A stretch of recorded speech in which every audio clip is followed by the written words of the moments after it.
ಕರ್ನಾಟಕದ ಪಶ್ಚಿಮ ಘಟ್ಟದಲ್ಲಿ ಹುಟ್ಟುವ ಕಾವೇರಿ ನದಿ ಸಮುದ್ರವನ್ನು ಸಮ್ಮಿಲನವಾಗುವ ಸ್ಥಳ ಯಾವುದು ಗೊತ್ತಾ? ಎಲ್ಲರಿಗೂ ನಮಸ್ಕಾರ. ಮತ್ತೊಮ್ಮೆ ಸ್ವಾಗತ ಸುಸ್ವಾಗತ. ಕನ್ನಡ ನಾಡಿನ ಜೀವನದಿ ತಾಯಿ ಕಾವೇರಿ ಕೊಡಗು ಜಿಲ್ಲೆಯ ಬ್ರಹ್ಮಗಿರಿ ಬೆಟ್ಟದ ತಲಕಾವೇರಿಯಲ್ಲಿ ಉಗಮವಾಗುತ್ತಾಳೆ.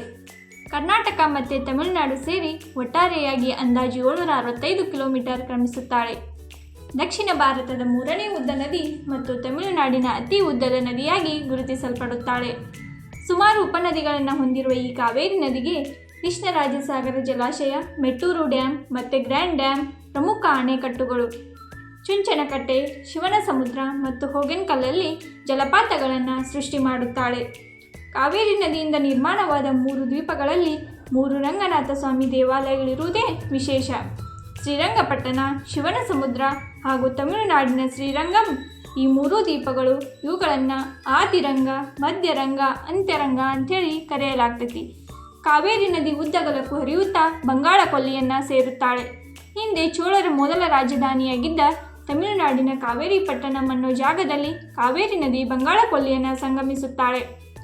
ದಕ್ಷಿಣ ಭಾರತದ ಜನರ ಜೀವನದಿಯಾದ ಕಾವೇರಿಯನ್ನು ಸ್ಮರಿಸುತ್ತಾ ದೇಶ ಸುತ್ತಿ ಕೋಶ ಓದಿ ಅಂತ ಹೇಳ್ತಾ ಮತ್ತೆ ಸಿಗೋಣ.